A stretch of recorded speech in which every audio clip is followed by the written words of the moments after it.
When I was 20 years old, I worked as a delivery girl for a pretty popular pizza place in my area. Initially, I worked the late morning to mid-afternoon shift, but when the guy who delivered for the night shift ended up getting fired, I was placed on the night shift because my boss hired a family friend who could only work morning shift for whatever reason. I really didn't want this shift because you never know if people who order late at night actually want a pizza or if they have other intentions in mind. Unfortunately, my boss told me if I wasn't willing to work the night shift, I was fired. I wasn't exactly in a position where I could be out of work, so I reluctantly worked the shift. The first month of this shift went by without any issues until I had to deliver a pizza to a house that just barely made our delivery radius. I punch it in on my GPS and the house was located in a pretty suburban part of the city. I arrive and it's about 11 p.m. The block was extremely quiet, decently lit, and mostly littered with modern townhouses, but the house I delivered to was a duplex. I ring the doorbell and wait for about 30 seconds. No answer. I ring it again and wait another 30 seconds. Still no answer. I'm standing there getting pretty nervous that something's about to go down, but thankfully a man opens the door. He looked like he was in his late 40s, he was pretty tall, maybe a little over 6 foot, and he was very skinny. I tell him his pizza is here and he just stands there staring at me. I asked him if he was okay and he responded by saying, "Yeah, I'm fine, sorry, I got off work not too long ago, so I'm zoning out a bit." Fair enough, I suppose. He hands me the money, I hand him the pizza, and as I'm making change he says, "You're really beautiful, you know that." Not really thinking too much into it, I thanked him for the compliment and gave him his change. I said goodnight and he did too. I walked back to my car and finished my deliveries for the night. A few days later I get a delivery order to the same place. I head over there around the same time as last time and ring the doorbell. He answers the door very excitedly and said, "Hey, it's you again. How are you?" I told him I am pretty worn out and can't wait to go home, to which he chuckled and said, "I know that feeling very well." As he's counting his money he asks me what my name is. Being very tired at this point and not really thinking straight, I stupidly told him my name. As I'm making change he asks if he could have my number because he would love to hang out with someone as gorgeous as I am. Whoa buddy, pump the brakes. I've literally only met this guy like twice to deliver a pizza. I had no idea who this guy was and I'm positive he barely knew who I was as well. I'm just standing there awkwardly for a few seconds before I muster out, "Sorry, I have a boyfriend." He gets upset and says, "Oh okay. I see." We stand there in silence before I tell him to have a good night and walk back to my car. He says nothing and still stands at the doorway staring at me until he finally went back inside once I started my car. I got a pretty creepy vibe from this guy and even brought it up to my co-workers and they agreed it was pretty creepy. Except for my boss, who overheard everything and claimed I was making up stories and trying to gain sympathy for having to take the shift. A week later as I'm working the night shift and we get an order from the same guy again, and this is when shit finally hits the fan. I arrive at the house at around 10:30 p.m. and keep in mind that from my perspective on the road, it didn't look like a single light in that house was on. I get out of my car and I walk to the front door with a pizza box in my arms. As I'm approaching the door it quickly swings open to reveal the man, except this time he was wearing a suit and I jumped back. He laughs and said, "Sorry if I scared you. I saw you out the window and figured I'd just open the door now so that you wouldn't have to ring the bell." I was getting scared because, as I mentioned before, there were no lights on in the house, so was he sitting in the dark this whole time? And if so, why? I nervously laugh and said it's okay. He asked me if I liked his suit, to which I said yes. He then asked me, "Would you like to go on a date with me tonight?" What the heck? I once again tell him I have a boyfriend, to which he chuckles, gets close to me, and says, "Honey, there's no way a girl your age is in a serious relationship. If you go on a date with me, I'll show you how a real man treats a girl." He grabs the pizza box from me and throws it to the side and grabs me by my arms hard. I'm trying not to cry from the fear that was overwhelming me. I start pleading with him. "Dude, please. I just want to go home. I don't want to go on a date tonight." He just stares at me with the most sinister look I've seen on someone's face and says, "I don't care. Get inside now. We're gonna have a good time." He starts trying to pull me into the house and I'm trying to resist as hard as I can. After a bit of struggling, he lets go of one of my arms and starts grabbing something out of his pocket, which I presumed was a knife. I did something that to this day I am still thankful for. I used my free arm to punch him as hard as I could in his stomach. This stuns him for a few seconds, and he loosened his grip on me, allowing me to break free. I quickly run to my car. As I get in, he runs at me and tries pulling me out of the car, holding the knife in the other arm, and even yells, "Why are you making this so difficult?" I grab a half-empty soda bottle I had in the cup holder and throw it. Luckily it hits his head and he lets me go. I slam the door, and then all of a sudden he jumps right on the hood of my car and starts scratching and banging on my windshield with his knife. I put the car in reverse and quickly back out of the spot and quickly reverse down the road with him desperately trying to hold on. He's banging on my hood screaming, "Stop the car." I turn onto the next road as swiftly as possible, and luckily he falls off the hood of my car. I slammed the gas as hard as I could to get as far away from him as I could. In my panicked state, I drove a couple blocks down the street and kept making turn after turn onto other side blocks as I feared I was being followed. Eventually, I reached a red light and I slammed on the brakes and just sat at the intersection, frozen from what had just happened. I began crying and shaking as I was sitting there. It dawned on me that I came so close to losing my life. I couldn't help but feel like I shouldn't have been alive. Once the light turned green, I pulled over to the side and just sat there crying. Eventually, I get the energy to drive back to the pizza place, and almost immediately after I walk in, my coworker knew something was wrong after seeing me. I broke down in front of him, and everyone else came to the front wondering what was going on. I fought my tears and explained everything that had just happened. My coworker comforted me, and my boss surprised me and began apologizing profusely for what had happened and for putting me on the night shift. He took me into the office and handed me the phone to call the cops. They arrive at the store and I give them my statement, as well as taking pictures of any marks on myself, as well as scratches on my car from the encounter as evidence.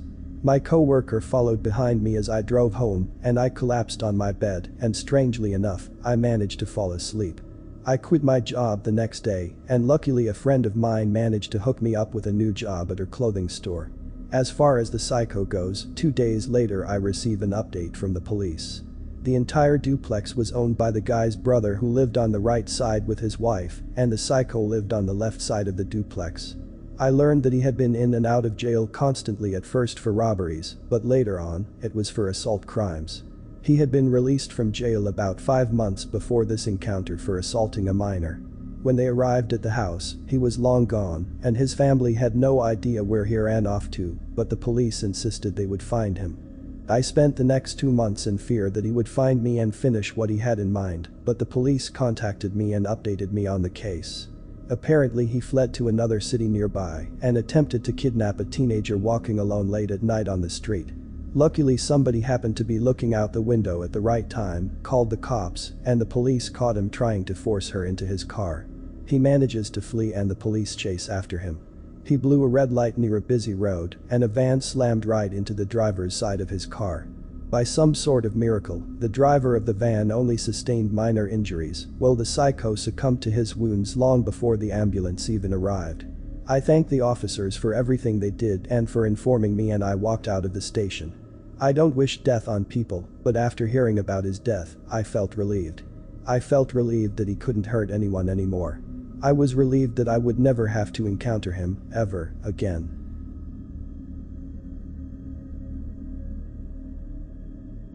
A few years ago, I was working at a pizza chain in my hometown as a driver. I was 27, but made darn good money delivering. I had worked at a few other places, both local and chain, in the years before, and still work as a dasher on occasion even after this happened. Now I choose to deliver in much safer areas for this reason. I got luckier than I could ever imagine.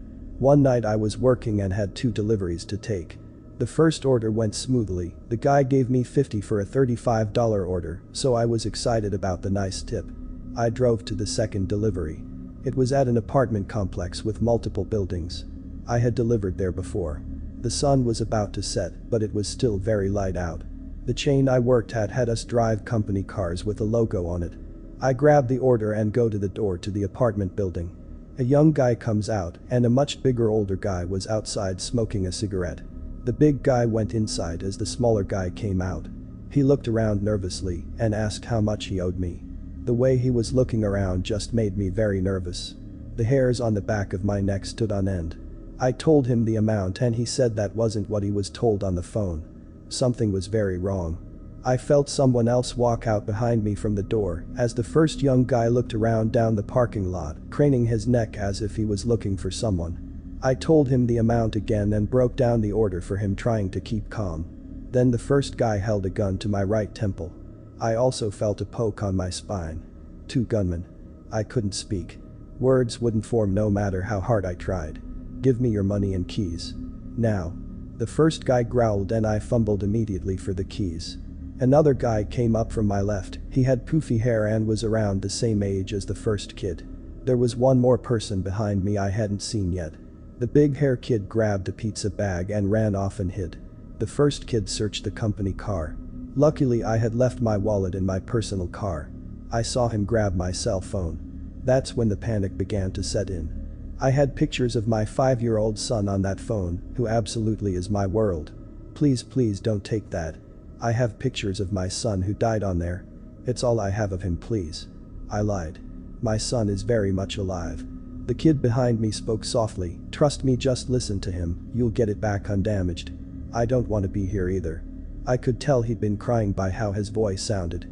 A car began pulling in, and the 3 boys took off to the other end of the complex in a full sprint. Before the one behind me ran, he dropped the gun in front of me. He picked it back up and ran with the others. The car that pulled in saw me. It was a woman and her kid. Panic set in as I realized they could easily come back and do way worse to me as the sky started to get dark. I collapsed. They had taken my company car keys, $72, the pizza, and my phone. The woman ran up to me and asked if I was alright. She took me into her apartment in the next building over and locked the door. I was shaking so hard I couldn't even hold her phone to talk to 911 as she set down her kid. Her boyfriend, I assume, helped me call. I spoke to the operator and told her everything. I'm colorblind and these guys were obviously wearing all black and white clothes, thank God. I had a full description of 2 of them. The poor woman who helped me was going to be late for work, but she still stayed until I was off the phone. Cops showed up and contacted my store, and my manager brought out the spare keys for me to drive the car back to the store. After dealing with the cops, I drove back and was greeted by crying and beyond worried co-workers. All of them were terrified that I was hurt. It meant a lot to me how much they cared, but I told them I was fine. I filed the proper paperwork. I was told by the owner to take the rest of the night off and take care of myself. He gave me a hug. He was to this day one of the best bosses I ever had. What I didn't know was I was in for a very long night. I called my best friend before I left the store from the store phone and asked where he was. We usually meet up for drinks after work. He was around the corner at a bar. So I met up with him. His dad was a district cop in my city at the time, the same district that this happened in. He told me his dad had given him a heads up and he had drinks waiting for me to calm my nerves. After a few drinks, we began playing pool when his dad called his phone and asked if I was with him yet. He said yeah and handed me the phone. His dad asked if I could come to the station. I was honest and told him I'd had a few drinks, so he sent out a squad car to get me. We get to the station. They had suspects in custody. I was needed to ID them. 3 boys and a driver.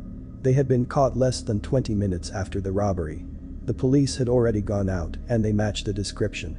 They had used the money to buy drugs and gas and had taken off.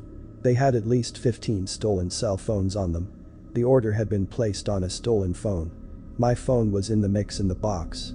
The police told me to grab my phone only, and I did. They asked me to unlock it. It had fingerprint verification, so that was easy. I told the police every detail yet again. Although my parental instincts kicked in. I told them the guy behind me quite obviously was bullied into this and to show mercy. He was the one with the white shirt. The police went wide-eyed and told me he was the one talking. The other 3 denied involvement. That's when I found out about the 4th guy, the driver. We found out later he was completely unaware of the robbery and was just picking up his friends. He was never charged. The boy who was behind me and the one who grabbed the pizza were 15 and 16. They got 6 months of house arrest. The only reason the one behind me got off easy despite having the gun to my back was because I asked them to go easy on him, that he was a good kid who didn't want to be there.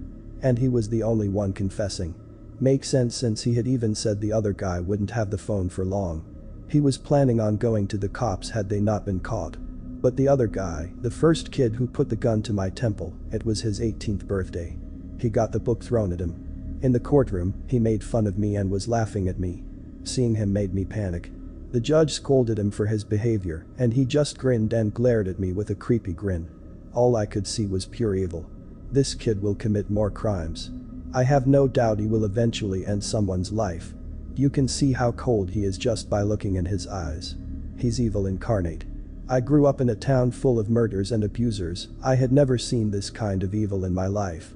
And I never want to see it again. I asked to have my name stricken from the records and asked to remain anonymous in case he ever got out and planned to look for me, for very obvious reasons.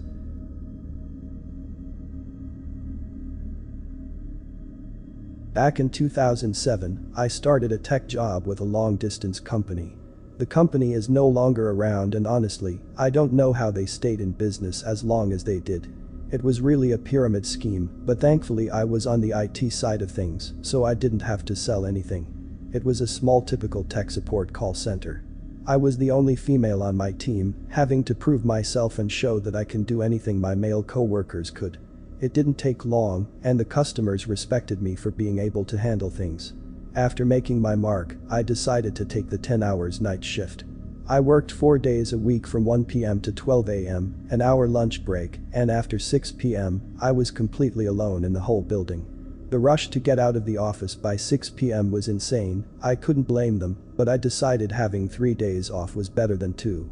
Like I said, I was by myself for most of the night. I would have to keep an eye on emails and make sure I answered calls. It was a very slow shift. I would get a lot of video game, reading, schoolwork, and writing during this time. But sometimes, I would just wander the building, walk all around just to get away from my desk for a time. I would have the VoIP phone system connected to my cell phone, so no calls would be missed. This allowed me to get a soda or get some food and so on. One time while I was up away from my desk, I was going down to the lunchroom to grab a soda. The vending machine was on the basement floor. The basement had a wall of windows and one set of security doors. Same for the main entrance, only there was one camera facing that door. Nothing else really to make you feel very safe. I didn't like going to the basement much because the back of the building faced an acre of dark woods. There was a walking path to the woods, but for some reason they didn't install lights for the walking path. Never really sure why that was, but it didn't help the creepy factor.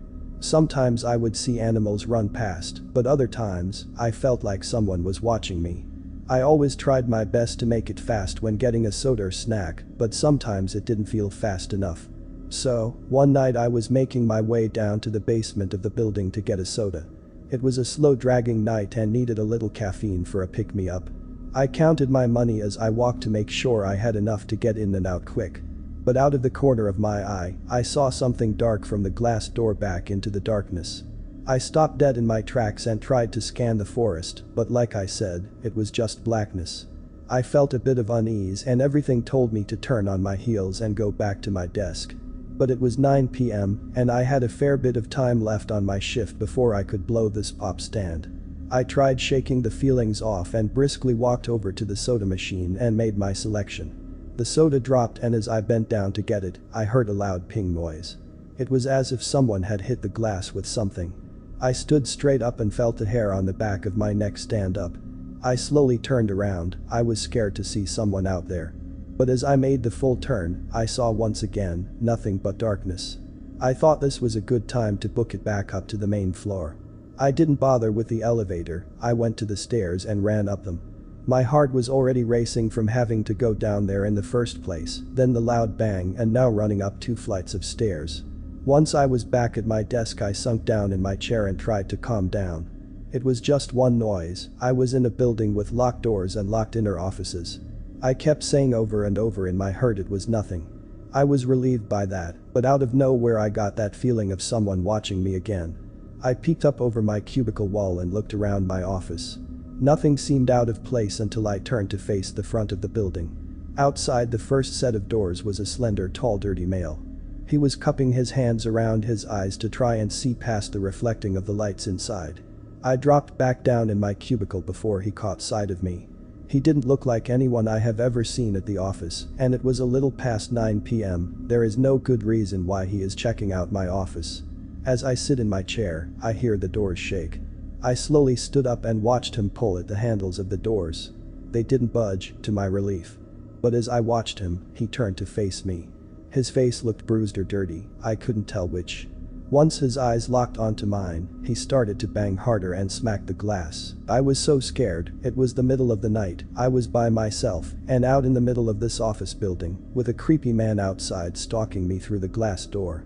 I grabbed my headset and called 911. While getting the operator on the line, the guy was walking back and forth from one side of the glass doors to the next. As I was talking to the operator, out of nowhere, a good-sized rock came and smashed against the door. I screamed and went under my desk. The operator asked what just happened, and I explained that a rock smashed against the glass door. She asked me if the glass was broken enough to let him in. I didn't want to stand up and look, but she told me to look in order to know where he was now. I crawled out from under my desk and just peeked over my wall and saw a huge crack down the first part of the door. I sank back down and told her to please have the police hurry. She said they were on their way. I was still hiding, there was no noise or anything for a few moments, when suddenly another rock smashed against the door, but along with that glass breaking sound, sirens could be heard coming towards my building. It was music to my ears.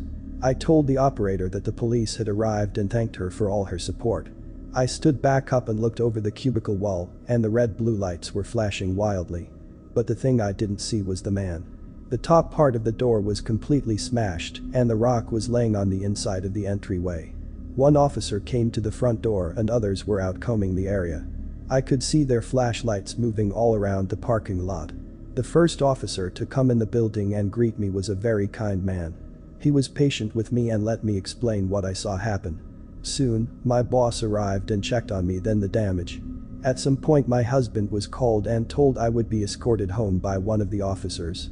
I took the next few days off and started to look for another job that wasn't by myself at night. When I gave my statement, I explained to the officer that the person could be partnered with an ex-co-worker who was fired a few weeks prior for stealing and just not showing up. He knew when people came and went, he knew where we kept the cell phones we were selling. I went on to leave this job a month later and started at a credit card machine company.